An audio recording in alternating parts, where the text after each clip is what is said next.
Voice America. Live. This is Point of View.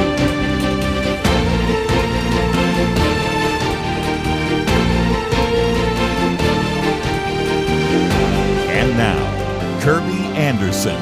Thank you for joining me. It is the Tuesday edition of Point of View. We're going to be covering a lot of different topics, and I think you'll find every one of them interesting. Starting off, we are going to spend some time with our good friend, Dr. Stephen Meyer, who, of course, is an individual that we have had on the program many times as well, holds his Ph.D. in philosophy of science from the University of Cambridge, a former geophysicist as well as college professor, and now directs the Discovery Institute Center for Science and Culture. Might just mention that we thought so highly of his book, Return of the God Hypothesis. We produced this little small booklet on God and science, and that one goes along also with one that comes from Lee Strobel on the issue of arguments for God. So that's what we're going to be talking about in just a minute. A little bit later this hour, we're going to be talking about how to really be effective in the culture wars. Then we're going to get back to some of the issues in the news, and of course that's been everything from socialism to, of course, questions about what is happening in terms of the way we teach history and a variety of other topics. So during these 2 hours, I think you're going to really enjoy the conversation. But first of all, let's welcome back to the microphone Dr. Stephen Meyer. Wonderful to be with you, Kerby. Thanks for having me on. It was good to have you here in Dallas, and I had a chance to do a brief interview with you at the Discovery Institute event. My wife and I, even as we were walking today, reminded ourselves of, again, that your wife actually taught my oldest daughter, so we have a history that goes back decades. But I want to get right into it since we only have a short amount of time with you, and that is, we've talked about many of your debates, and of course some of those have surfaced from Return of the God Hypothesis, Darwin's Doubt, Signature in the Cell, and many others. But this particular one that we are pointing people to, and it's a YouTube video, and you can go to the Point of View website and find it immediately, is one that you did with Dr. Phil Halper, and it was actually convened by Justin Brierley, who we've had on the program many times before. So two individuals sitting across from each other with another moderator having a conversation where I frankly have to say you interrupted each other too many times maybe, but nevertheless, a really good discussion about this issue of intelligent design. Can you tell us how it came about? Well, right. Justin invited me to be on the program opposite a guy named Alex O'Connor, who's a well-known British skeptic. He was an atheist. Now he says he's trending towards more of a panentheistic position, which is sort of a halfway house between theism and atheism, I guess. But he didn't feel comfortable discussing the scientific issues that Justin wanted us to address, so he recruited a guy who's worked with some of the interviewed a lot of the leading cosmologists, and his name is Phil Halper. Yeah. And he's co-authored a book with an Iranian cosmologist named Dr. Afshorty. And the book is called A Battle for the Big Bang, and it documents the emergence of numerous new, what are called infinite universe cosmologies. If you remember the history of the debate about the origin of the universe going all the way back to Einstein, there's been one repeated attempt after another to try to avoid or circumvent or explain away the evidence that we have for the beginning of the universe.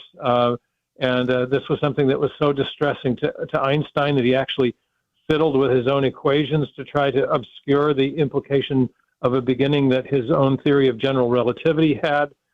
Fred Hoyle later made fun of the idea of a beginning of the universe and coined the term the Big Bang as a kind of pejorative term to make fun of it. And that effort has continued right up to the present day.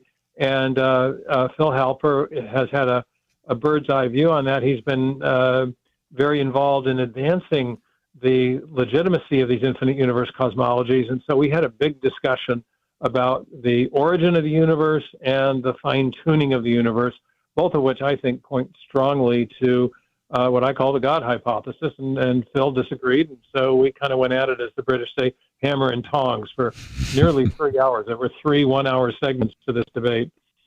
And again, you can dip into it if you want, or actually set aside 3 hours to watch it. And again, let me be fair to your book, Return of the God Hypothesis, the subtitle, 3 Scientific Discoveries That Reveal the Mind Behind the Universe. I found the book quite readable, but I also recognize that you and I have some graduate degrees in science. And so I did put together this little booklet that gives you a summary of that. And of course, you spent most of your time with him really focusing on the fine-tuning of the universe, which is certainly significant. But of course, one of the things that you are best known for as well, both with the signature in the cell and even some of the Darwin's doubt, is the fine-tuning at the molecular level. So whether you look at a telescope or a microscope, I think most of us actually say that it seems to really reaffirm Psalm 19, that the heavens declare the glory of God. And that's certainly what you found, even though he was very skeptical of all that. Well, right. The interesting thing about this particular debate was that there's been a proliferation of these models that attempt to account for the evidence that we have for a beginning, but to incorporate it into some larger schema whereby the universe can still be portrayed as being infinite. So the most typical way of doing that is with what are called cyclical universe cosmologies, where the astronomers and cosmologists will acknowledge, yes, we have evidence for a beginning, but that was just one of many beginnings, that the universe expanded and contracted and expanded and contracted. But it turns out that there are a number of problems with those models, and they run into a kind of catch-22. Most of them have the problem of if the universe continues to expand for any period of time, there's a buildup of disorder or entropy. Yes. And if the universe were infinitely old, we should have already reached that point of equilibrium where we are in essentially a kind of heat death situation where we have just a lot of cold, dark, disordered matter. But we don't live in that kind of universe, so the universe can't be infinitely old.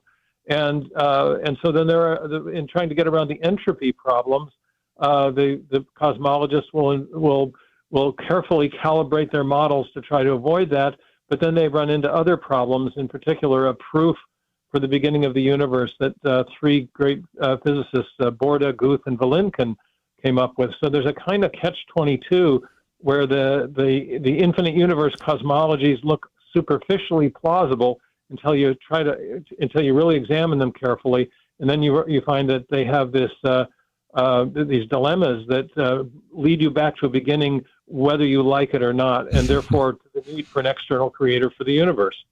Well, let's take a break, and when we come back, we'll get into this in a little bit more detail, and then, of course, let you move on. But I might just mention that in your book, The Return of the God Hypothesis, you have a section there at the end, if people really want to get into it, about the multiverse. I'm sure you'll probably have some things about the infinite universe and all the rest. But, of course, one of the questions that sometimes people ask is, where did God come from? Well, if God is eternal, you don't have to ask where he came from. And for many years, there were people that believed the universe was eternal, so you don't have to say where it came from. But once you started with this idea of a Big Bang and looked at all the evidence that has been put forth for that, it says it had a beginning. And so that, of course, raises fundamental questions. Again, we'll come back and we'll not get too scientific, but there are some really interesting insights that came from this debate. And if you find yourself saying, I'd love to see kind of a back and forth between a Christian and an atheist about astronomy, that's what we are making available today here on Point of View. We'll be right back.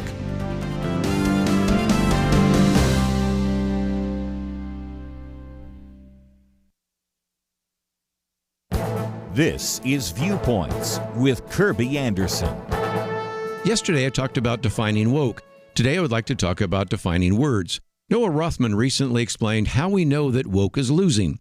He begins by explaining that the media has been pretending that we no longer know what the word woke means. That's a new tactic of the left, but it's like their other tactic of redefining words. One example of this linguistic sleight of hand was the decision a decade ago to ditch the phrase gun control. A reporter for The Atlantic talked about how the anti-gun advocates were toying with alternatives such as gun violence prevention and firearms regulation and gun safety. That last one has become the euphemism of choice, though it does evoke the idea of a firearms training course, which many of us took before we purchased our first gun. I suspect the confusion is intentional. Another example is abortion, or what today has been called reproductive rights. A study done more than a decade ago concluded that the word choice wasn't working for activists. Therefore, we hear about reproductive justice and reproductive rights, or even women's health care. Again, I'm convinced the ambiguity is intentional. Notice the change from global cooling to global warming to climate change. But that wasn't working for environmental activists. We now hear about a climate crisis or even claim that we're in the midst of a climate emergency. And the current transgender debate requires lots of redefinitions. 5 years ago, the New York Times concluded that gender originates between your ears, not between your legs. That is why reporters stopped talking about sexual reassignment surgery in favor of calling it gender-affirming care. You know, one side is losing when it must redefine words and redefine reality to advance their agenda. I'm Kerby Anderson, and that's my point of view. Go deeper on topics like you just heard by visiting pointofview.net. That's pointofview.net.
You're listening to Point of View, your listener-supported source for truth. Back once again, we have Stephen Meyer with us for a few more minutes. If you go to our website, pointofview.net, you can see the picture will take you, of course, to a number of things. His website shows an interview I did with him at the Discovery Institute and interviews he's done with Joe Rogan and Eric Metaxas and a variety of others, Facebook, X. And I think we would be remiss, Stephen, if we hadn't already mentioned, and we have many times before, the story of everything, because that particular film, which is now still available, I think, in various formats, is one that was in the theaters, and it's one we've promoted with you before and with John West and others, and it's just another great way to get into this whole discussion of intelligent design, isn't it? Yeah, well, absolutely. Thanks for mentioning that, Kerby. It's, the film is based on the book you also kindly mentioned, The Return of the God Hypothesis, and it was in theaters across the country in May. We had an initial 7-night run, and it was extended twice because we got such a good audience response. And now it's out on Amazon Prime, and it's doing very well there as well. So yeah, it's actually a great primer for people that want to learn about the evidence for intelligent design, or in fact, evidence for God as the intelligent designer from different fields. And we tell the story of discoveries in astronomy, as we were talking about in the last segment, but also in physics, the discovery of the so-called fine-tuning of the universe and our planetary system. And we especially take a deep dive into the inner workings of the cell and show people the way in which the cell is directed by the digital code that's stored in the DNA and all the little tiny miniature machines that have just caused a lot of scientists to look at all that and wonder, mouth agape, and wonder how did we get this complex information storage, transmission, and processing system into every living cell of every living organism. It's powerful evidence of a designing mind behind life, and so the film, the producers just did a super job. It's visually, it's gorgeous, but it also it weaves a great storyline into the scientific evidence, and so it's got several things going for it that I think audiences really liked. So thanks for mentioning that. Great production values and making some of these very complex scientific issues at least somewhat understandable. Let's come back, though, for a couple of minutes, because we were implying that there was a man by the name of Sir Fred Hoyle at one time actually believed that the universe was eternal. But when everybody from Edward Hubble began to sense that these galaxies are moving away from each other, scientists like Robert Wilson and Arno Penzias began to measure the background radiation. They were saying, well, it looks like we've had a Big Bang.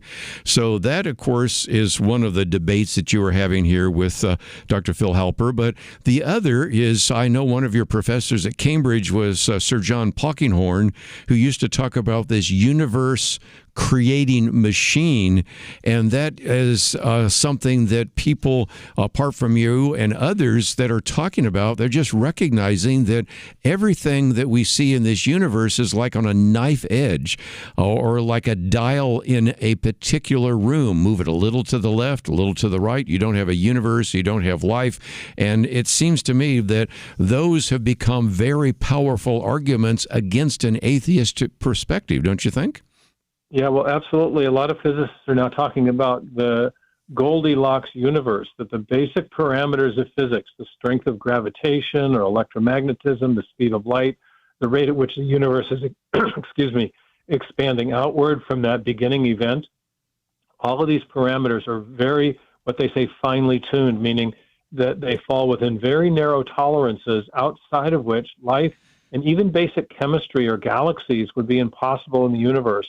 And so Fred Hoyle, a Cambridge astrophysicist who was a lifelong and very devout scientific atheist, was one of the physicists who first discovered these fine-tuning parameters and realized that in order to make carbon, which is necessary for life, there were a whole slew of these parameters that had to fall in these sweet spots that had to be just right.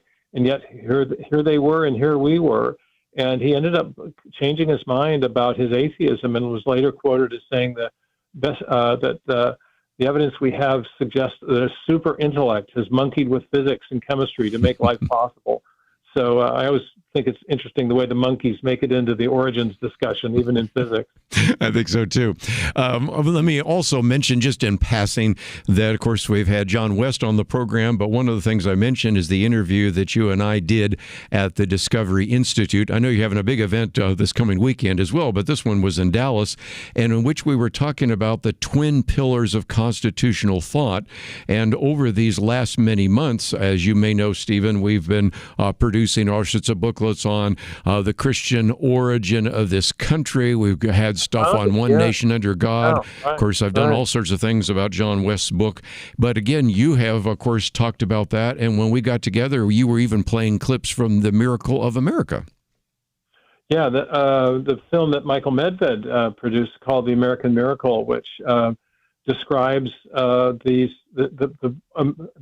coincidences that that took place that made America possible, but also the deep thinking that the founders did that was rooted in the biblical heritage, and specifically in the biblical understanding of human nature, that we are made in the image of God. We have, therefore, an intrinsic dignity and therefore inalienable rights that flow from that God-given dignity. And so rights are not granted by the state in the American system as they were in Soviet Russia, or might still be, if there are any rights at all, in the communist China today. But instead rights are granted by God to us at birth. They're not something that the state can take away. The state's job is to protect rights, not to grant them. And at the same time, the founders recognized that though we had this intrinsic dignity, we were also fallen creatures and were capable of great depravity. We were capable of effacing or eroding, taking away the rights of others. And so they built into the system not only protections for rights, but a system of checks and balances that prevented any one person or one group of people from gaining too much power, because they recognized that, as Lord Acton later put it, power corrupts and absolute power corrupts absolutely. So they had this nuanced view of human nature that balanced their awareness of our dignity, and from that the need to protect our rights, but also the awareness that people were selfish and could harm others. And so they had this system of Madison's system of checks and balances, and eventually added to that was the Bill of Rights that also came out of concern for the depravity of man. So I've always taught that the twin pillars of constitutional thought are dignity, intrinsic dignity, God-given, but also the capacity for depravity, against which we have to erect hedges and checks and balances, which is exactly what our founders did. Yes, checks and balances. Again, just about out of time, but let me just mention that if you go to discovery.org, of course, you can find out about, of course, the return of the God hypothesis. Of course, there's one about the story of everything. I just mentioned John West's book, Endowed by Our Creator. We've done an interview with him, and also I've done numerous commentaries about it, as well as I might just also mention another interest you have is in archaeology. We've had Titus Kennedy on talking about archaeology and the people of the Bible, and it just is a great place to go to learn about more than just the science issues. But as we just illustrated, sometimes people wonder, why do you do these debates on origins? What does it matter? Well, it affects virtually everything else we talk about. And so, again, I would encourage you to learn more about the Discovery Institute. I would encourage you to support that wonderful organization, that worthwhile organization, and take the time to pick up one of the books by Stephen Meyer. I think you will be well encouraged and educated, and certainly we encourage people to learn all they can about the evidence for intelligent design. So, Stephen Meyer, always great to have you on the program. Wonderful to talk again, Kerby, and thanks for the interview back in February. We've gotten a lot of good response to the conversation that you and I had there on stage. Well, again, we're going to take a break, and if you'd like to see that conversation, you can go to discovery.org, or you can simply click on the picture that we have of Stephen Meyer, because that will take you to Stephen Meyer's website, and as you go there, you'll find that as well. So some great resources that are there if you'd like to learn a little bit more, whether it's science, whether it's government, as I mentioned just a minute ago, biblical archaeology, to mention just a few. And again, we think very highly of the organization, and matter of fact, one of my colleagues, Dr. Ray Boland, and his wife will be going up there to Seattle because they're having a big event this weekend with Discovery. And if they bring their particular event to town, I would hope that you would take the time to learn from them as well. We come back, though, Jarod Hinton with us. We're going to talk about this little booklet called Battle Plan, How Christians Can Engage in the Culture War. It is something we talk about so often here on Point of View, but it's a very practical manual on how, if you're concerned about some of the things that are happening, and we're going to get into that in more detail in the second hour, what can you do to make a difference? Well, we're going to give you some marching orders. It's a battle plan. That's coming up right after this.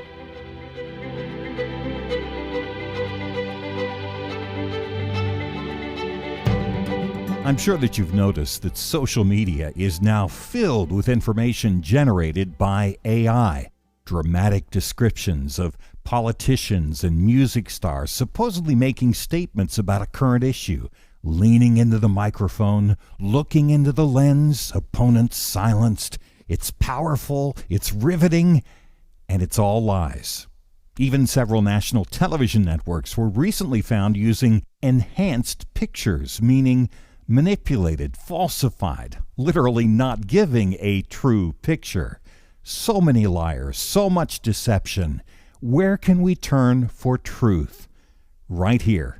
From Kerby and the team at Point of View, we need your support. Please join the Point of View Truth Team today with a monthly gift of $30 or more. Together, we can shine the light of truth and dispel the darkness and deception of this day. Give now at pointofview.net or call 1-800-347-5151. Pointofview.net and 800-347-5151. Point of View will continue after this.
You are listening to Point of View.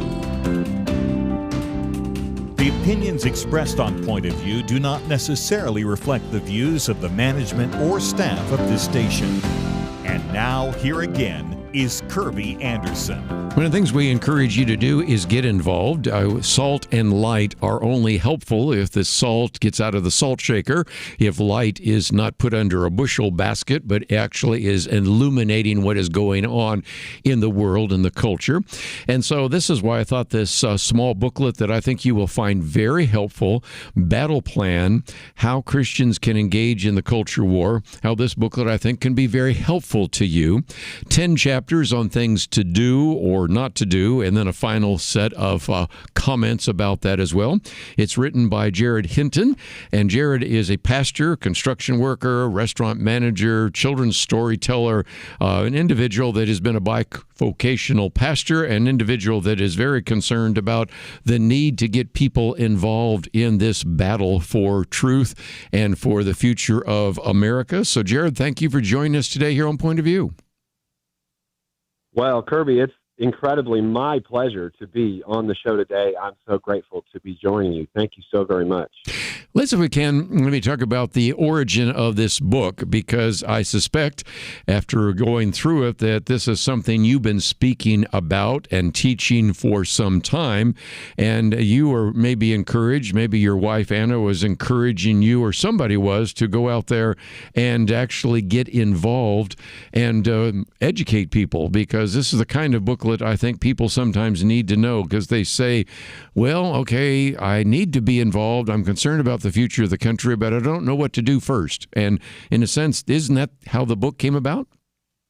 That's exactly right. That's exactly the question that I was asking myself. And, I was discussing that with Anna many times. I was a pastor. I was bivocationally working in a restaurant, and I was a pastor at the same time.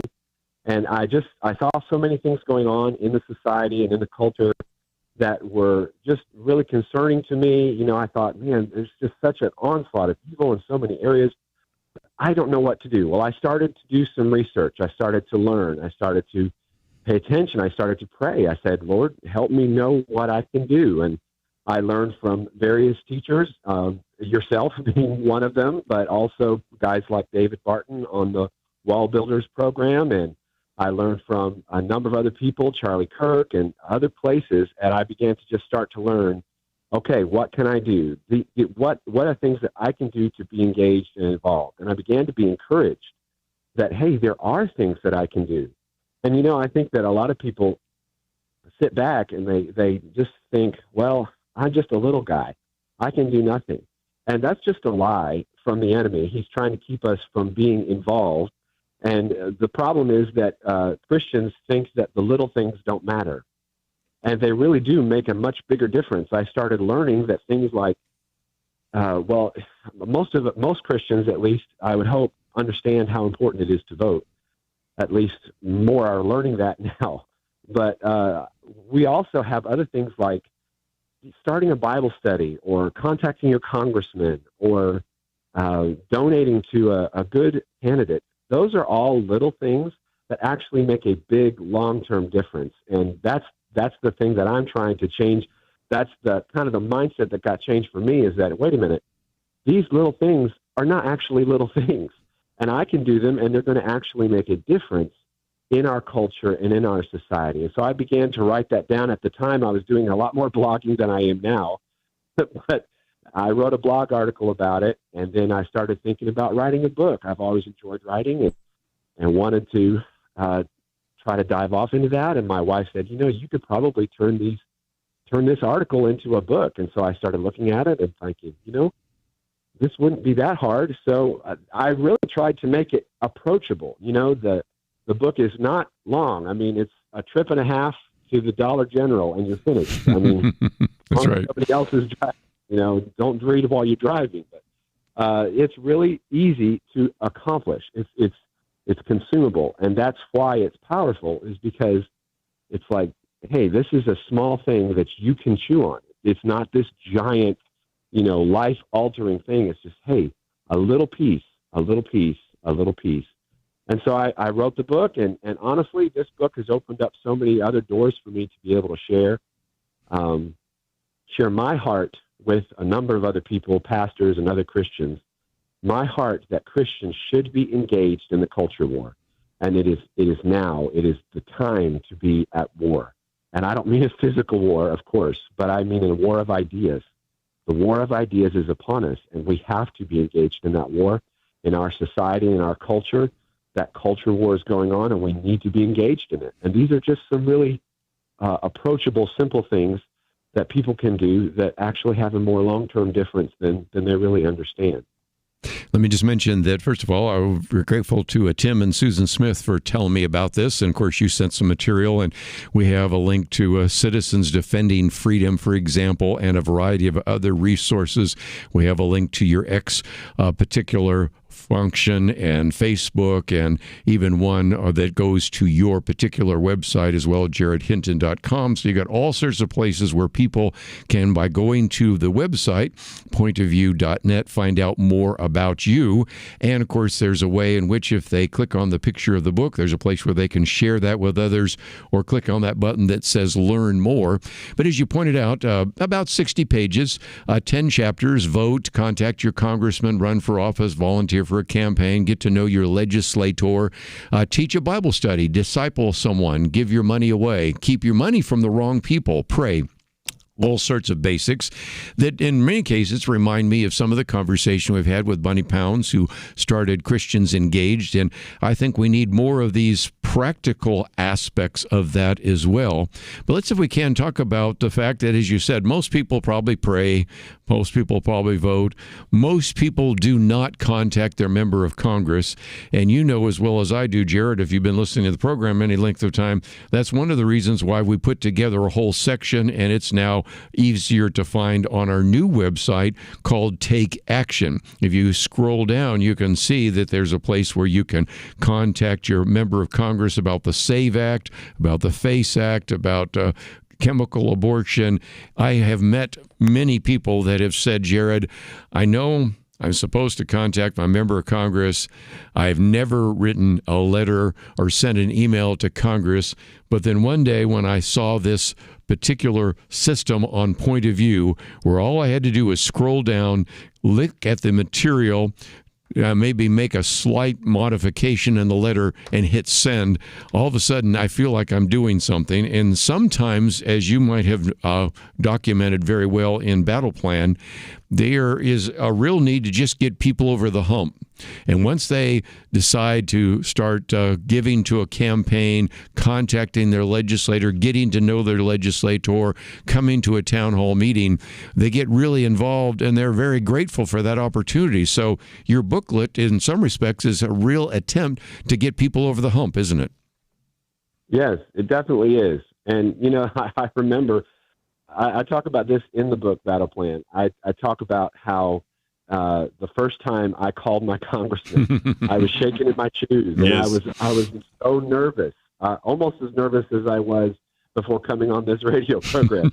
I was worried that the congressman was going to get on the line and he was going to say, have a debate with me about all these different things, or ask me my opinion about something I was completely unprepared for. But the actual experience of it was just a staffer who answered the phone politely. Yes. And I had an opportunity to express myself normally, and they were gracious. They said, thank you for commenting. I'll make sure the legislator, the congressman hears this or sees it. Appreciate it. And done. I was like, what was I afraid of? That wasn't as big a deal as I made it to be. And you're right. If people will just take that first step and just trying to get a little bit more involved, it has a snowballing effect. I know it has in my life, because in many respects, just, learning how I can get involved in these little areas and then writing it down in a book has snowballed into the effect now, Kerby, that I am the Georgia Faith Director for Citizens Defending Freedom, which is something that I am really proud of, just because mostly, how in the world did God do such a thing? And I continue also to pastor a small rural church in Georgia. So I'm just so grateful for the way God has worked in my life, and it was just get over that first hump. Just go ahead and jump in. You're going to love it. Yes. Well, we need to take a break. When we come back, we'll talk a little bit more about a few other aspects of the book. We do have a link to citizensdefendingfreedom.com. And matter of fact, next time I'm in Macon, I think I'll be pretty close to your house, and we could get together.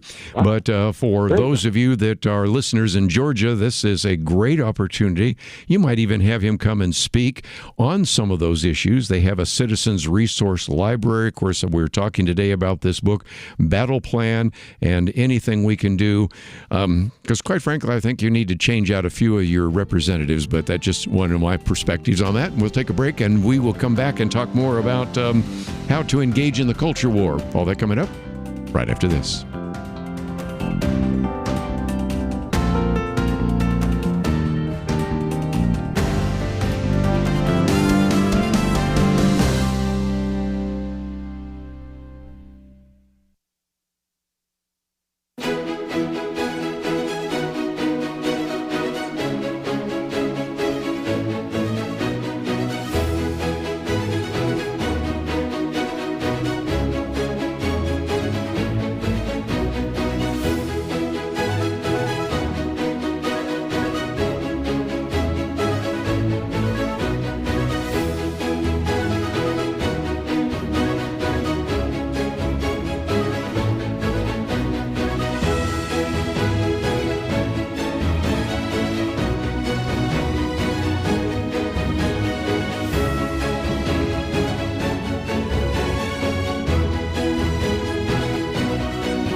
You're listening to Point of View, your listener-supported source for truth. Back once again, let's, for just a few more minutes, just talk about the need for us to be involved. I think if you've been listening to Point of View any length of time, you already recognize that. But if you need any more encouragement, second hour, we're going to talk about this very good piece by our good friend Colonel Allen West about the enemies of American independence.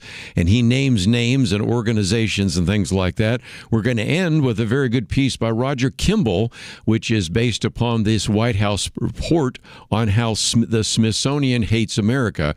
So we've got some education to do. We need some activism that needs to take place. And if you find yourself saying, well, I'd like to know a little bit more, first of all, we do have a link to your website. I might just mention Jarod Hinton, and it actually has the podcast. Your most recent one, I think, is on the issue of homeschooling, but you also have one on how to fight the culture war and things of that nature. Also have a link to, as we just mentioned a minute ago, this Citizens Defending Freedom, and you have been involved in that for some time, as well as providing leadership. So those are some very important websites that you can go to and learn a little bit more about why we need to get involved. So, Jarod, for just a few minutes, you talked about, of course, contacted a congressman, run for office, volunteer for a campaign, get to know your legislator, but there also are some theological things we can do. Teach a Bible class, disciple someone. But I thought for just a minute we might talk about the last two before we get to, of course, the one on praying, and that is give your money away or keep your money from going to the wrong people. It, I think, is very significant that some people think, well, I don't have the kind of money that those, millionaires and billionaires have out there, but there is still a real opportunity for you to give to a campaign and be involved.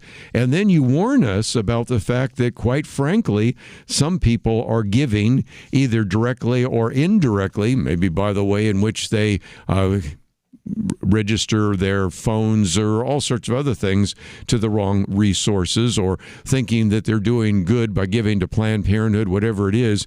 So in some respects, not only are you calling for people to pray and get involved, to also move from their time and their talent to their treasure, in some respects, that's another aspect of the battle plan, isn't it?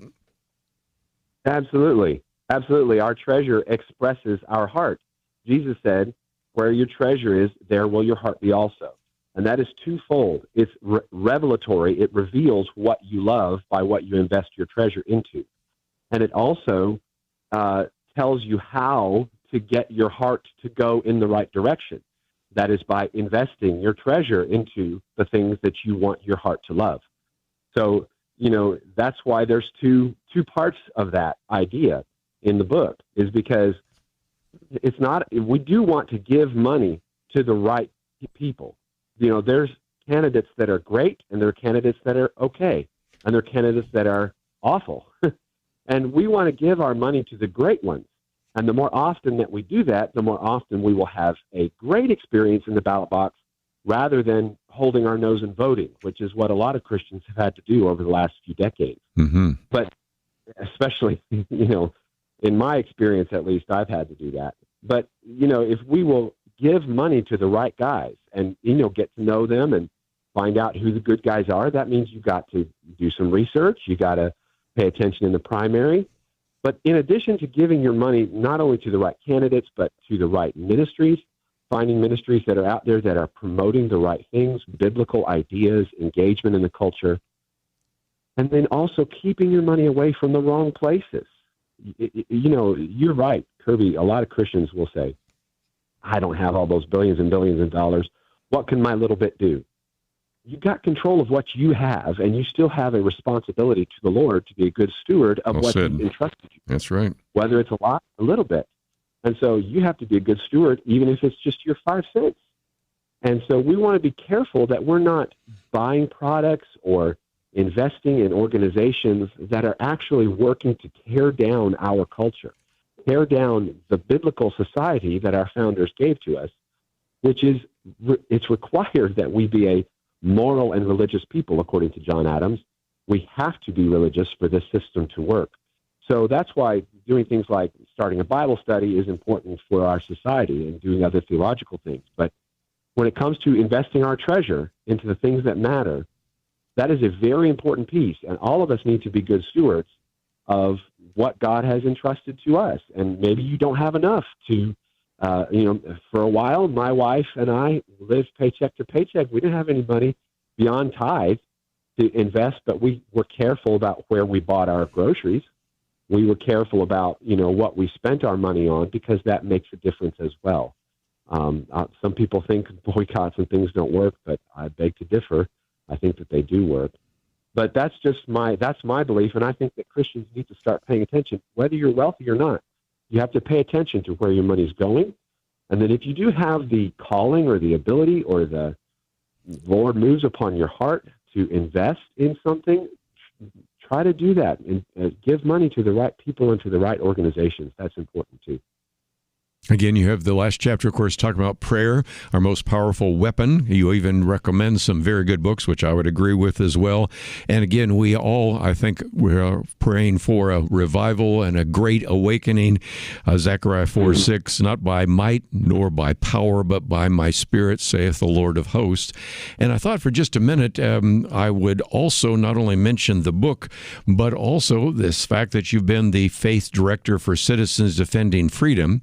For our listeners in Georgia, I would encourage them to find out more. They can click on your picture and find a link to, of course, Citizens Defending Freedom. But for people in almost 40 other states, they might say, well, I don't live in Georgia, but they could maybe contact you and find out what is available that they could do in their state. Because many times I think some of the greatest and most important battles are ones that Christians can be very effective in at the statewide level. Not everybody is going to go to Atlanta or Tallahassee or Sacramento or Albany, but some will.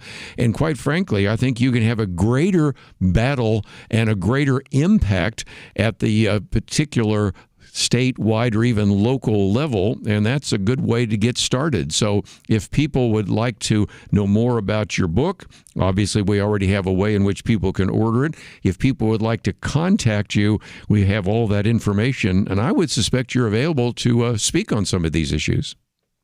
Oh, 100%. I would be very happy to do so, particularly in the state of Georgia, which is my area of responsibility.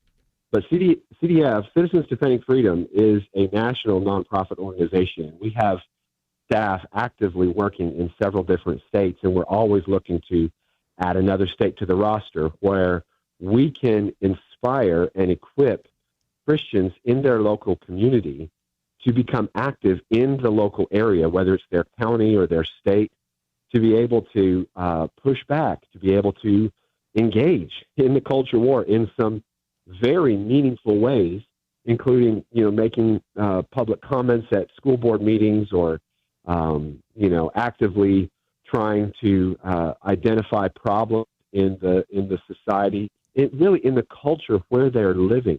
We believe in local light and local action, and we're interested in helping Christians through partnerships with their local churches, trying to help them engage in a civics-focused ministry to bring biblical truth into the civics area. Whether it's faith, education, or elections, we are engaged and actively trying to help Christians to do that in their local area. Because, each state is different. So what works in Texas might not work in Georgia, and none of that will work in Florida. They're a whole other ball of wax down in Florida. Good. Well, again, I appreciate you being with us. Thank you for writing the book Battle Plan. If you'd like to know a little bit more, go to citizensdefendingfreedom.com. And we're going to take a break. We have a lot more to cover. We'll do that right after this.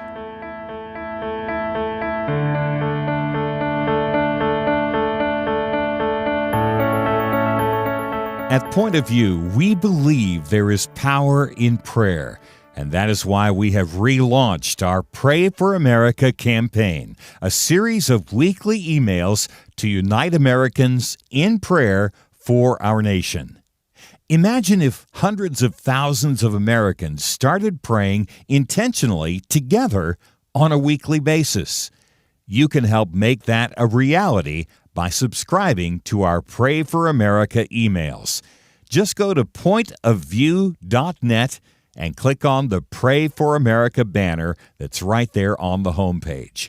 Each week you'll receive a brief news update, a specific prayer guide, and a free resource to equip you in further action. We encourage you to not only pray with us each week, but to share these prayers and the resources with others in your life. Join the movement today. Visit pointofview.net and click on the banner Pray for America right there at the top. That's pointofview.net. Let's pray together for God to make a difference in our land. Point of View will continue after this.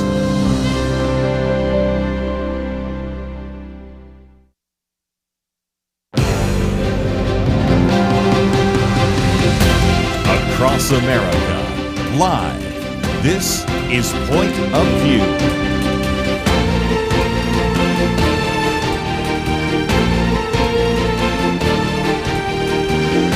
And now, Kerby Anderson. Second hour today, we're going to get into a couple issues in the news. A little bit later, I'll open up the phones in case you would like to make a comment or two.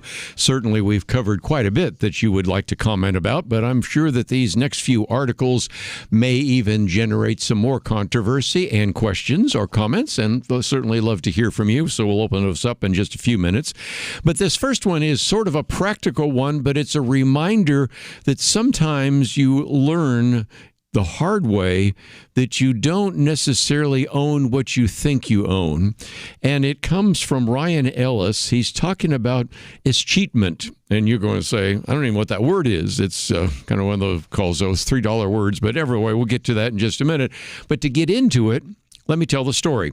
He begins by talking about Walter Schramm, who did exactly what Americans have always been told to do. He invested in the stock market. Back in the 1990s, he bought $6,000 of Amazon stock and left it alone. What a great idea, by the way. Sometimes people would have thought that was a real disaster. So he bought some Amazon stock, left it alone. He wasn't day trading. He wasn't chasing the latest fad. He just believed that patiently investing builds wealth over time. Well, then, okay, 20 years later, he logged into his brokerage account expecting to find an investment worth roughly $100,000 because, after all, Amazon appreciated tremendously. Instead, the account was empty. What? Well, Delaware had declared the account inactive, seized the shares, and sold them years earlier for all of $8,000. The decades of appreciation he expected to find disappeared with them. And, of course, the litigation's ongoing. Ryan Ellis brings this up because he says most Americans have never heard the term, you just heard me use it, escheatment, escheatment. But you or your loved ones might actually hear this. He says that's a $3 word that means the government can take unclaimed property in trust until its rightful owners or heirs can be found. Now, the sad reality is sometimes they don't find them, and it certainly turns out, as he refers to it, is to be the backdoor property tax you never have heard of. So let's see if we can get into this in a little more detail, because these laws were implemented maybe for the best of all reasons. Unclaimed property laws began with a worthy, he says, objective. If someone genuinely forgot about a bank account, a stock certificate, a dividend check, the state held the property until the owner or the rightful heirs could be contacted and reclaim it. The idea was the state was a safe keeper of valuables, but some states, and I'm going to mention states that listen to that have radio programs in those states, and radio stations have in those states that have actually changed this in ways that are concerning. And so, in the case, he points out, of investment accounts, instead of asking where property is truly abandoned, states increasingly ask whether an owner has interacted with the account in very specific and limited ways. Now, again, there's nothing wrong with this philosophy. If you think about it, was the philosophy of Warren Buffett. You know who Warren Buffett is. He built his reputation on save early, invest patiently, resist the temptation to tinker with it, just set it aside and watch it appreciate. This is the miracle of compounding and all the things that happen, whether you're talking about a savings account, whether you're talking about a stock portfolio, whatever it might be. And so as a result, If you go years, in this case, this poor individual, Walter Schramm, went years without really even clicking into the online brokerage account, the state said, well, he must not be around any longer, or he's not interested, or he died. We don't know. We don't care. We'll just take all the money and sell it off. And so, again, one of the things that Ryan Ellis is saying in this article is government should not punish citizens for following what I think is the time-trusted philosophy of saving early, investing patiently, and then leaving it, and don't tinker with it over time. And so here you have a situation now which is really sort of gotten out of hand. We have listeners in Ohio. Turns out that Ohio sought to divest hundreds of millions of dollars in unclaimed property so they could finance that new stadium that was built for the Cleveland Browns. We have listeners in Colorado. Colorado attempted to transfer tens of millions of dollars from its unclaimed property trust fund into a general fund so they could cover some of the health insurance programs that they had enacted. Of course, I just mentioned Delaware a minute ago. Delaware relies heavily on unclaimed property collections that they rank among their largest revenue sources. And the state recently dipped into its unclaimed fund to close a $110 million funding gap in order to finance their container terminal. And we have listeners in California. And California, as far as we can determine, collects about $1 billion. Are you ready for this? $1 billion in annual escheatment dollars into a fund that is now ballooned into $15 billion. So you might want to check some of this out. And of course, the other problem of this is that then he gets into the whole issue of capital gains, because as we've pointed out before, you are seeing these various stock portfolios and gold, silver, and everything else increasing in value, not because they're more valuable, because the dollars are worth less, but then you have to pay capital gains taxes on it as well. And so there, in a sense, are taxes and even tariffs on the taxes that we buy. So again, you can understand that politicians, he says, understandably search for ways to finance growing budgets without having to impose politically unpopular tax increases. And this has become another way to do that. Aggressive escheatment offers an attractive alternative. Most voters have never heard of it, and even fewer realize that ordinary buy and hold investing could possibly trigger it. Now, I'm not going to necessarily make this as one of our action items, but for those of you that would like to know, there is a piece of legislation, I should say, in Congress right now, which was it H.R. 8338. It's called Safeguarding Americans' Fairly Earned Retirement Act, called SAFER, and it's a bipartisan measure to establish at least a national standard protecting Americans from some of the states, and I've mentioned a few of those, and I just picked out a few, that are gaming the laws to begin to see some of these long-term investments. So again, this might be something you've never heard of before. I really hadn't. That's why I thought I'd mention it real quickly, since we do talk about some of these economic issues. The backdoor property tax you've never heard of. And if you'd like to know some more about it, well, it's our first article on the website today. The article, I should say, right after, of course, the article about the two resources. We talked about the debate with Stephen Meyer and the book, obviously, as well with Jarod Hinton. But you can find information about that and take it as advised, and also maybe just consider whether or not you might want to see where your member of Congress stands on this particular issue as well. Let's take a break. We have much more to cover. We'll do that right after this.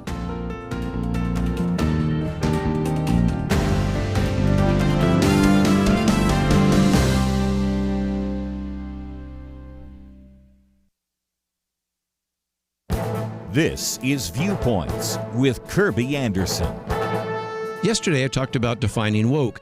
Today, I would like to talk about defining words. Noah Rothman recently explained how we know that woke is losing. He begins by explaining that the media has been pretending that we no longer know what the word woke means. That's a new tactic of the left. but it's like their other tactic of redefining words. One example of this linguistic sleight of hand was the decision a decade ago to ditch the phrase gun control. A reporter for The Atlantic talked about how the anti-gun advocates were toying with alternatives such as gun violence prevention and firearms regulation and gun safety. That last one has become the euphemism of choice, though it does evoke the idea of a firearms training course, which many of us took before we purchased our first gun. I suspect the confusion is intentional. Another example is abortion, or what today has been called reproductive rights. A study done more than a decade ago concluded that the word choice wasn't working for activists. Therefore, we hear about reproductive justice and reproductive rights, or even women's health care. Again, I'm convinced the ambiguity is intentional. Notice the change from global cooling to global warming to climate change. But that wasn't working for environmental activists. We now hear about a climate crisis or even claim that we're in the midst of a climate emergency. And the current transgender debate requires lots of redefinitions. 5 years ago, the New York Times concluded that gender originates between your ears, not between your legs. That is why reporters stopped talking about sexual reassignment surgery in favor of calling it gender-affirming care. You know one side is losing when it must redefine words and redefine reality to advance their agenda. I'm Kerby Anderson, and that's my point of view. Go deeper on topics like you just heard by visiting pointofview.net. That's pointofview.net.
You're listening to Point of View, your listener-supported source for truth. Back once again, one of the people we enjoy having on the program from time to time is Colonel Alan West. Matter of fact, he's actually sat in this chair sometimes to host it when I've been out traveling, and a good friend. And he has written this piece called The Enemies of American Independence. And I thought we might even open up our phones because I'm sure this will generate some phone calls. 800-351-1212. We'll get to that in just a minute. But he says, I'm a veteran of the United States Army, served there for 22 years as a commissioned officer. But interestingly enough, he says that when he took the oath to support and defend the Constitution of the United States against all enemies, foreign and domestic, and then later on served as a member of Congress from the state of Florida, he took that same oath again to support and defend the Constitution of the United States against all enemies, foreign and domestic. Well, his argument is we have enemies, and he's ready to name some names and organizations and the rest. And he says there is a real concern because he says we're seeing people being elected who have every intent to undermine the foundation of our nation, individual rights, freedoms, and liberty. He, of course, goes all the way back to some of the kind of statements being made by, at that time, candidate Barack Obama, and then saying we're 5 days away from fundamentally transforming the United States. But the transformation he was looking for and the kind of transformation now we're hearing about is even more significant, which, again, let me just mention for those of you watching online, I'll hold up our August issue of Outlook, which should be arriving in your mailbox very soon. If for no other reason, then this is one of the real big concerns that we have right now, the rise of socialism. And it goes through various articles by Penna Dexter, articles by myself, as well as by Liberty McCarter and Gary Bauer and others. And these are resources that we want to make available to you because we certainly do sense this is on the march. Well, again, Colonel Allen West puts it this way. Because we failed to engage and confront the Marxist ideology that was mentioned from time to time in some of the campaigns, it's now becoming full bloom in America. It's now openly thriving at a time, interestingly enough, in which we're celebrating our 250th year of American independence. And so he reminds us that it really was this rugged individualism that was very important in giving us the American experience that we have, the Sons of Liberty, to be willing to take a stand against the greatest power the world had at the time, Great Britain. And the battle, he talks about marching through the snow, crossing the Delaware River, individuals, of course, even the 56 men who signed the Declaration and the rest. And then he goes on to remind us that just last month he made another trip to Normandy, France, for the 82nd Remembrance of D-Day, and goes through all of those things as well, and reminds us that, of course, the Declaration of Independence is unlike any other document that the world has ever seen, but at the same time reminds us that recently we had a Virginia senator that said in the Senate that hearing about the fact that our rights come from God rather than from government disturbed him, because he argued that our rights come from government, not from God. Yet, interestingly enough, you can only read the Declaration that to secure these rights, government are instituted among men, deriving their just powers from the consent of the governed, and we are endowed by what?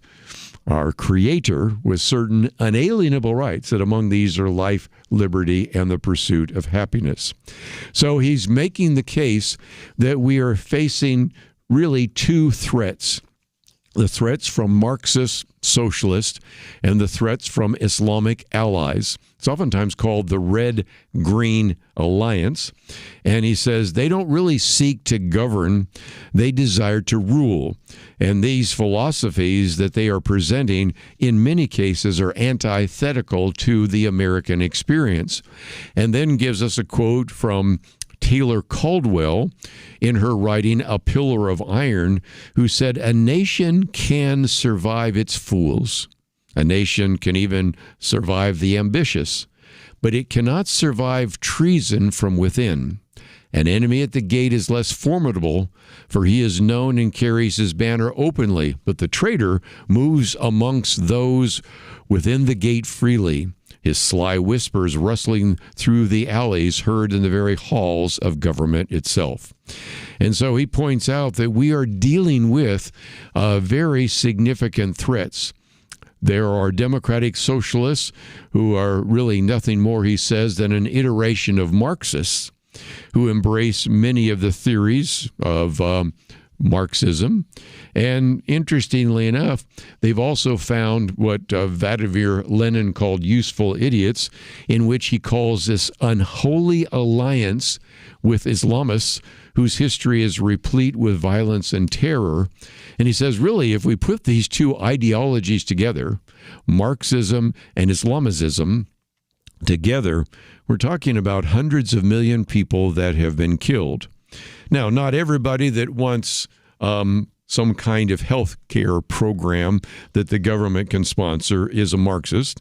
Not every person that is a Muslim is one that is trying to overthrow America. They have many cases had individuals that have served with distinction in the government, but he's pointing out that in some respects we're facing some of these enemies of American independence. And he says it's maybe time for us to identify who these individuals are and to begin to recognize that some of the greatest threats, though we're not minimizing the threats from Iran or Russia or China, North Korea, whatever it might be, but recognize that some of those threats are from within. So if you'd like to join us, I'd love to know your thoughts about this as well. Who do you think are some of the enemies of American independence? If you'd like to join that conversation, that number is 1-800-351-1212, 1-800-351-1212, and we've posted some very good pieces, of course, over the last few days by individuals that have identified some of the plans, programs, and platforms of the Democrat Socialist of America.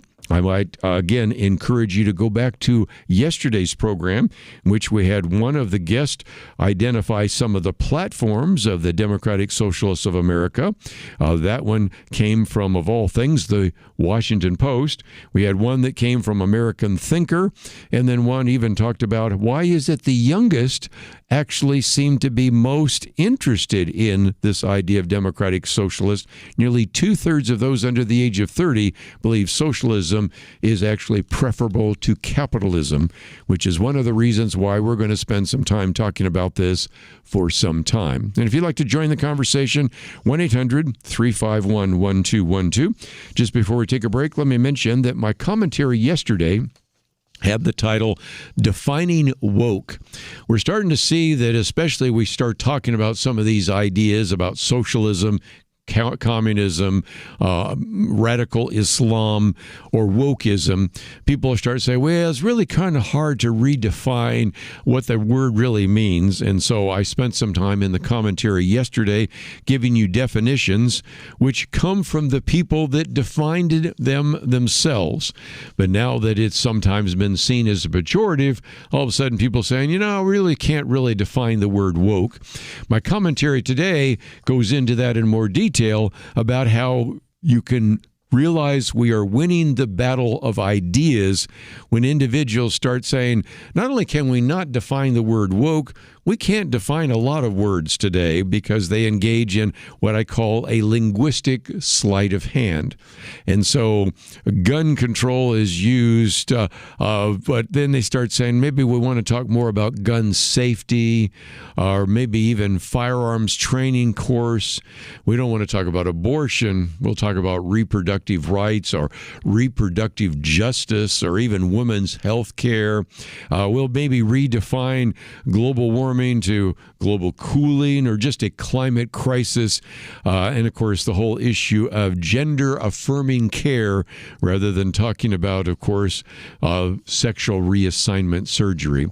I go into some of the details about how words like woke and all sorts of phrases have been intentionally redefined in order to, in one way or another, win the debate. I've said before, he who can define the terms oftentimes can win the debate.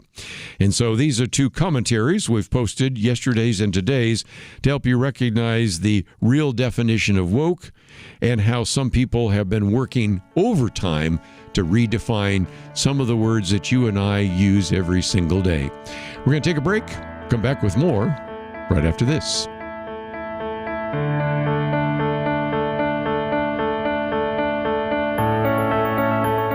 Many years ago, they began saying that we live in the information age. Well, today there is so much information coming at us from every direction. The hardest thing is to discern which issues are really important and how can I make a positive impact without wasting my time trying to figure out accurate information. Let me give you a suggestion to help with that. Visit pointofview.net. Look at the tabs across the top. Find the one named Viewpoints. Kerby Anderson and others on our team are constantly watching for news to identify those issues that you really need to know about. They boil things down in a brief summary, and then you can decide if it's something on which you want to learn more and get involved. Again, when you go to pointofview.net, Click on Viewpoints. You'll see exactly what I mean. You'll see the issues that we are covering right now. And when you like what you see, I honestly think you will, you can slide on over, enter your email, and get them automatically sent to your inbox each day. That's it. Take a minute now. Be informed. Pointofview.net. Click on Viewpoints. Point of View will continue after this.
You are listening to Point of View.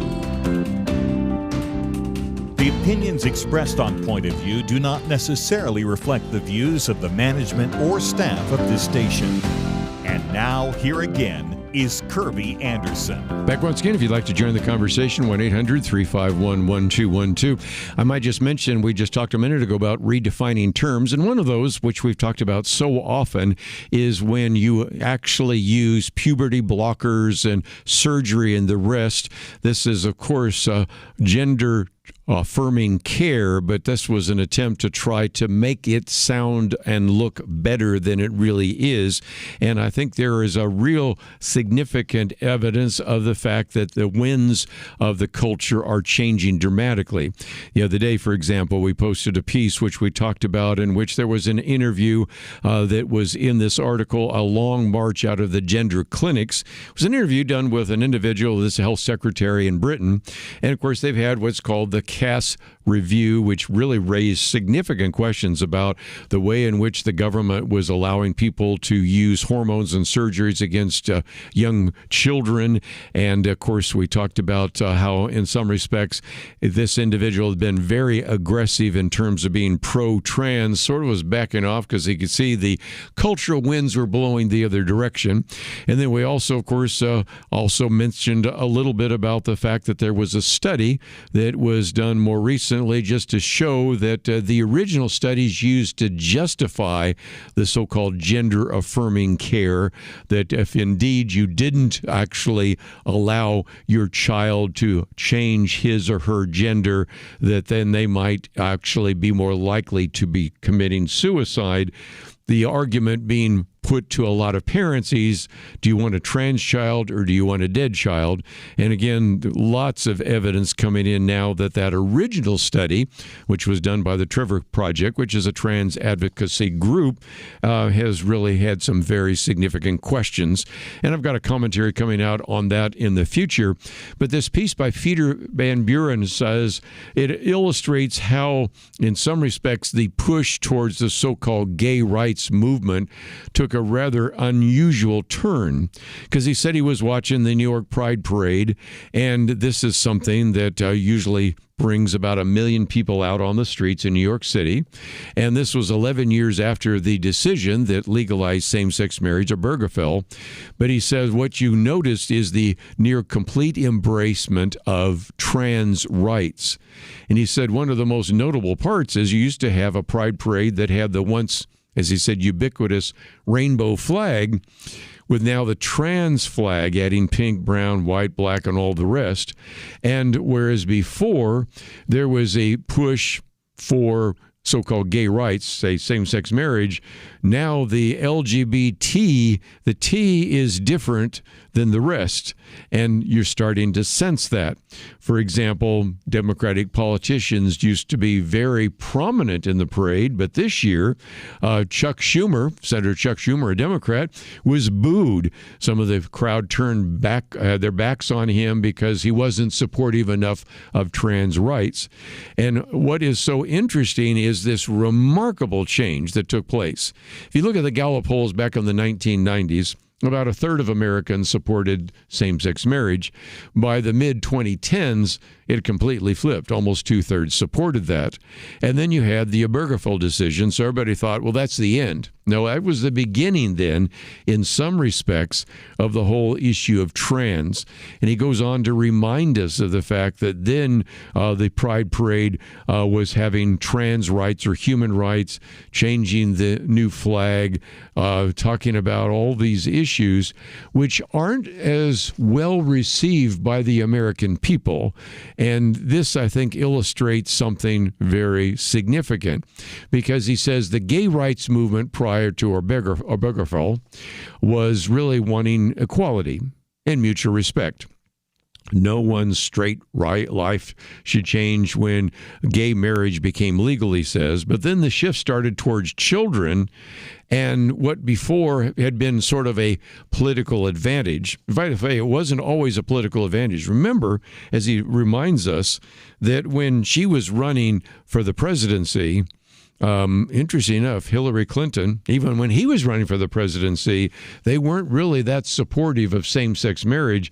But certainly then, when all of a sudden the move went from whether or not two individuals could be married, same-sex, opposite sex, to now focusing on something else about the idea of gender and sex no longer being biology, but if nothing else, a social construct, then you started having comments about chest feeding instead of breastfeeding, birthy parent for a mother, a person with a uterus for a woman, all the things we've run into, drag queens in various libraries.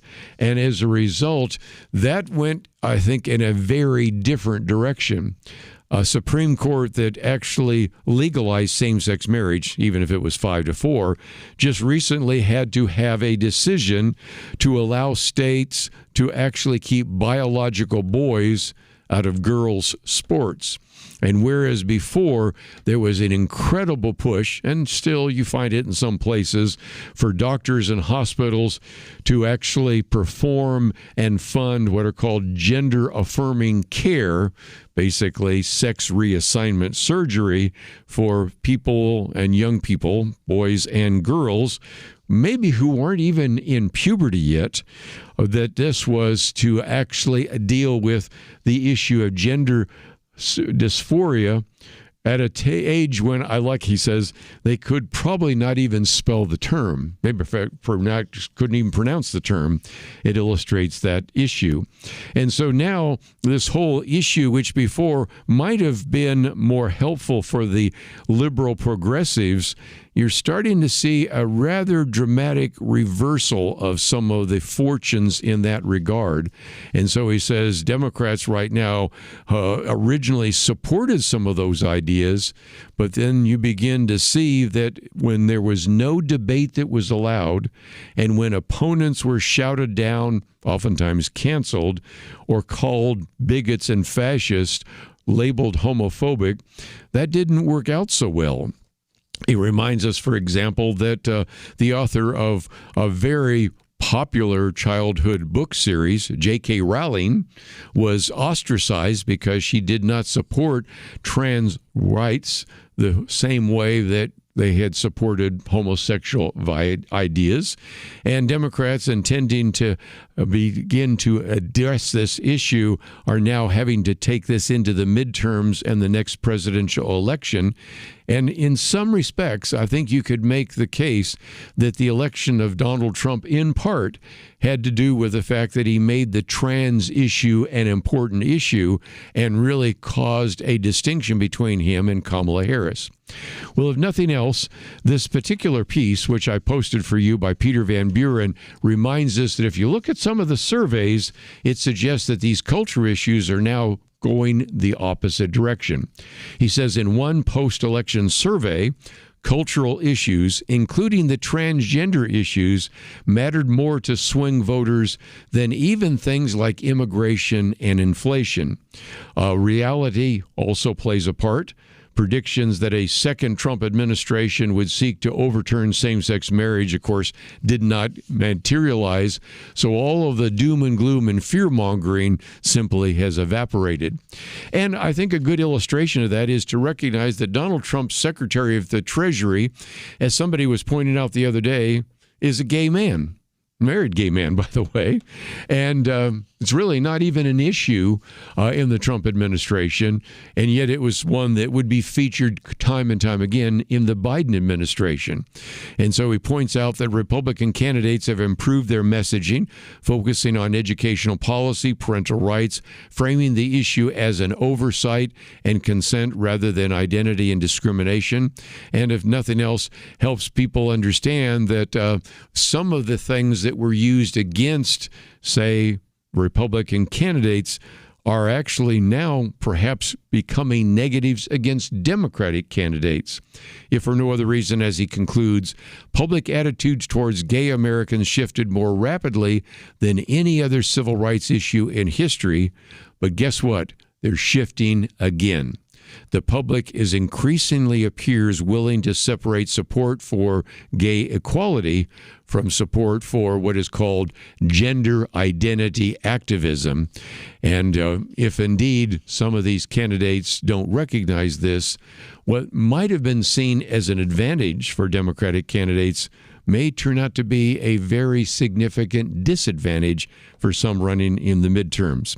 It's a good piece, and I think it goes very well with some of the things we've talked about before in terms of a reevaluation of gender-affirming care, the whole issue of whether or not we should implement these kind of policies, through doctors and hospitals.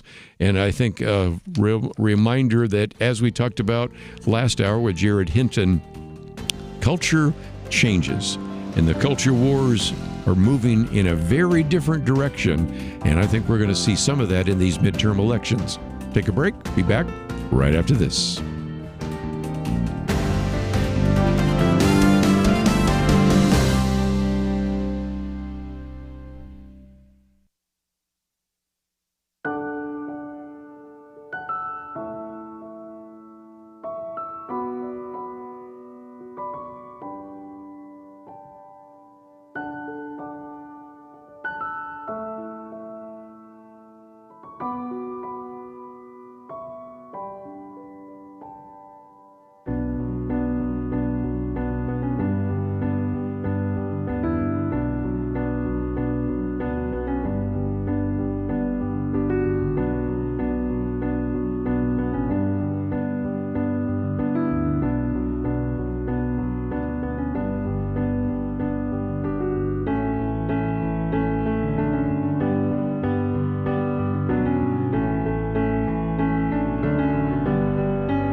You're listening to Point of View, your listener-supported source for truth. Back for a few more minutes. Let me just mention tomorrow we'll have Curtis Chang and a number of others on the program, and we will continue our discussion of a lot of issues in the news. In a Friday weekend edition, we'll focus on maybe a few other topics, but one of the things I thought we would close out the program with today is to come back to the conversation that we had earlier when we were talking about Colonel Allen West and the enemies of American independence, and maybe it even ties into my commentary today about the attempt to redefine words and everything else.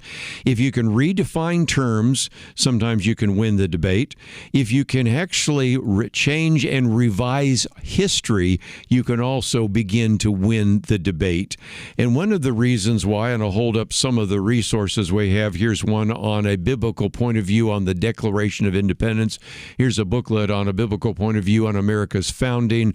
Or, of course, for those of you that already received and probably have received the July special issue of Outlook on understanding America's Christian heritage, we really understand how important getting the history right is so key.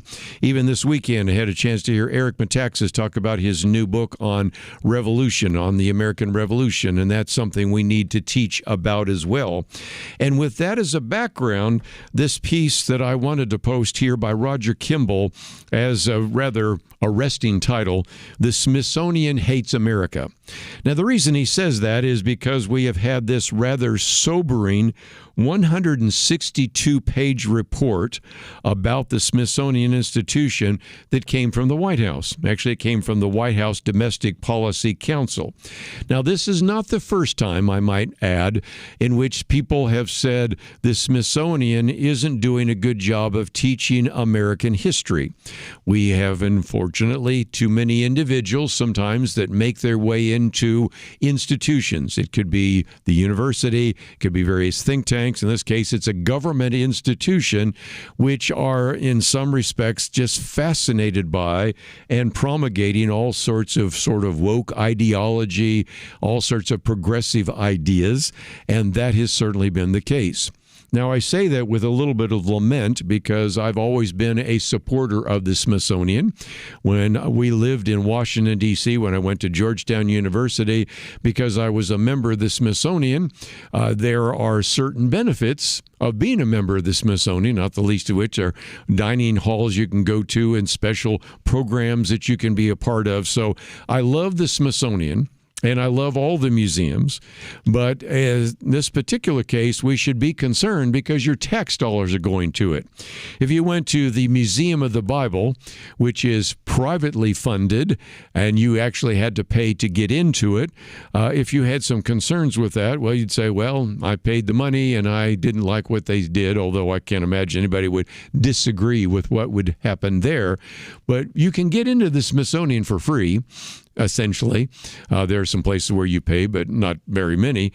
And yet, if you were to go through the history section, you'd say, I think they've left some things out, or they have a particular bias. And so this piece by Roger Kimball, I think, is a good reminder, because what he does is give you a brief summary. Yes, you can follow the link to the 162-page report of the Smithsonian. I see his article being like the Cliff Notes. Here's what it is.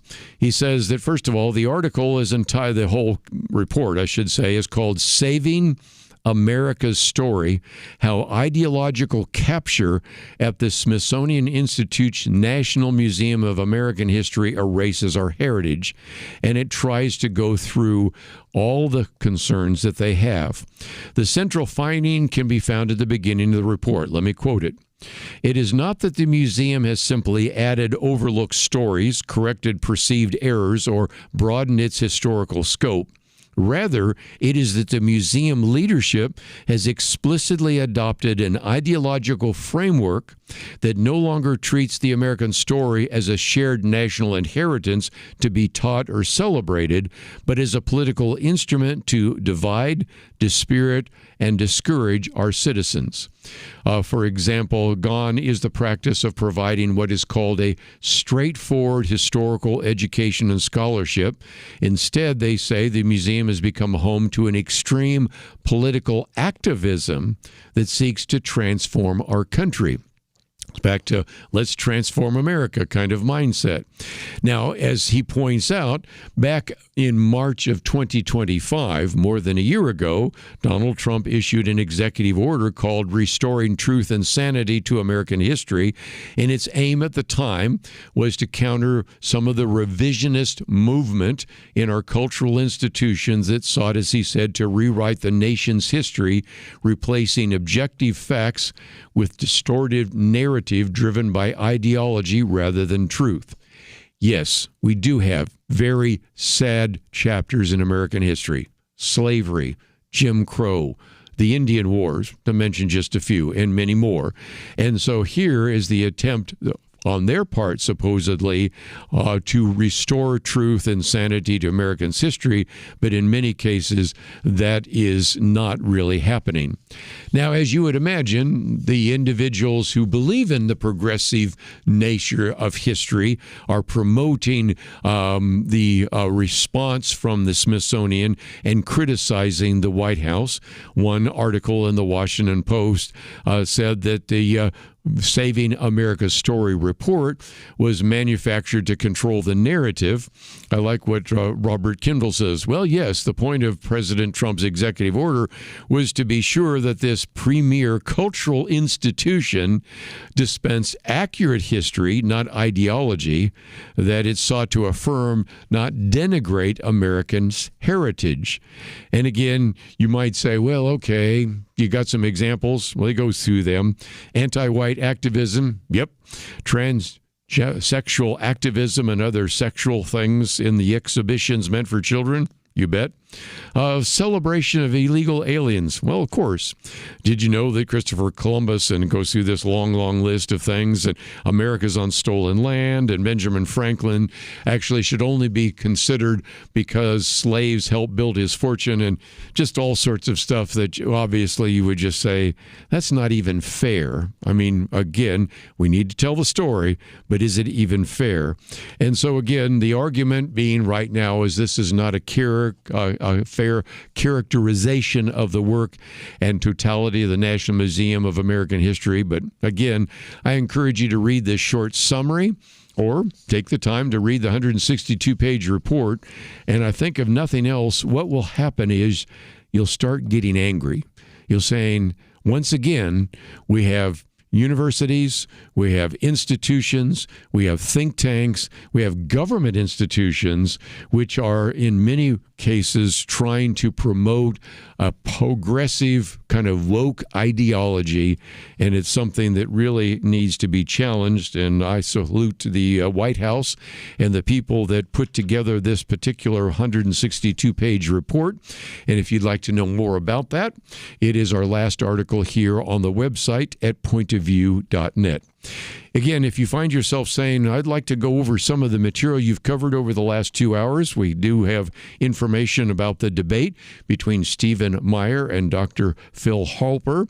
We also have, of course, information about the booklet Battle Plan by Jarod Hinton. We have information, of course, about this very dangerous, what I call backdoor property tax, Enemies of American Independence, written by our friend Alan West, as well as Democrats and the Trans Obsession, and this piece by Roger Kimball, The Smithsonian Hates America.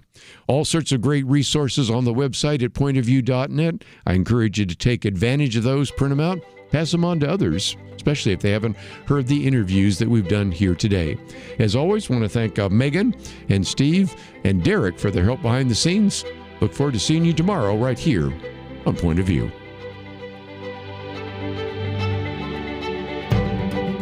There are so many big stories happening literally everywhere. So much information, documents released, grand jury testimony, political accusations and claims on all sides.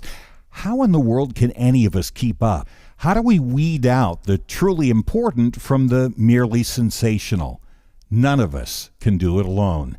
I've been in media for more than 45 years. I've trained my skills, and yet even with that, I am glad for the more than 50-year track record of the team here at Point of View.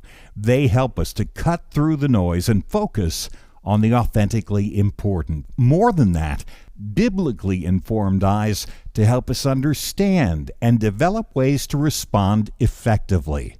Providing what we need takes time and resources, and your partnership makes it all possible. Click on into pointofview.net, hit the donate button, or call 1-800-347-5151. Please give today. Better, sign up and help monthly. Pointofview.net and 1-800-347-5151. Point of View is produced by Point of View Ministries.